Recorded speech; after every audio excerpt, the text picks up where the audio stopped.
Imperial Order! So, the new Imperial Order errata is, as long as this card remains face-off on the field, negate the effects of all spell cards, pay 700 life points during each standby phase. So not just yours, it's each standby phase.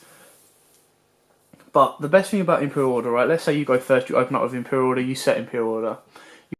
So you pass your opponent, go past their standby phase, and then you could either wait for them to activate Twin Twister and then go Imperial Order, negate, or you can just do it straight up and it's just it. That's it, they're done. They can't do anything, especially if they're heavy trap line or they have to try and clear your board. There's very, very few cards that can clear your board with this card in play. So let's say you go Imperial Order, slow them down. Imagine you've got other trap. I mean, if you have a D-Barrier, that is game.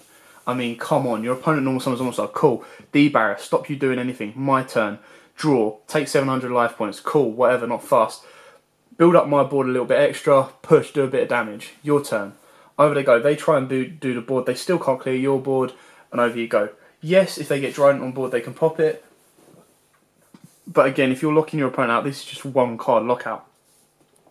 Now, the deck that I think can abuse this the most is obviously Paleo Frog, because they just have so many traps in their repertoire. They've also got so many cards that draw power, and they don't rely on spells as heavy. Now, yes, their spells, you're looking at stuff like, what, Pot of Desires, Card of Demise, and that Grass Looks Greener are probably their main spell cards. By the time they got into this, they've probably already used some of those. And even if they haven't, they set this and they can choose when to use it. I mean, their back row's dangerous enough as it is, but for them then not to be able to Twin Twister it, and for the ability for them to have a toad on board to say, any danger like Dryden or like a TT or any type of trap, that Dust Tornado, not that people will be playing it, to pop my Imperial Order, I'm going to negate it with Toad. It's like, it's just so crazy how they can abuse this card. I think it's a very, very strong card. I think it can be played in a huge amount of decks and will have devastating effects when used. I mean, you do look at the level of spells. I think it kind of says a slowdown, a massive slowdown and a massive change in turbo decks. You know, it's always quite good to watch. So, yeah, I'm not too sure how it works. I assume if you would activate Pot of Desires, you banish the 10 cards for cost and then activate Imperial Order.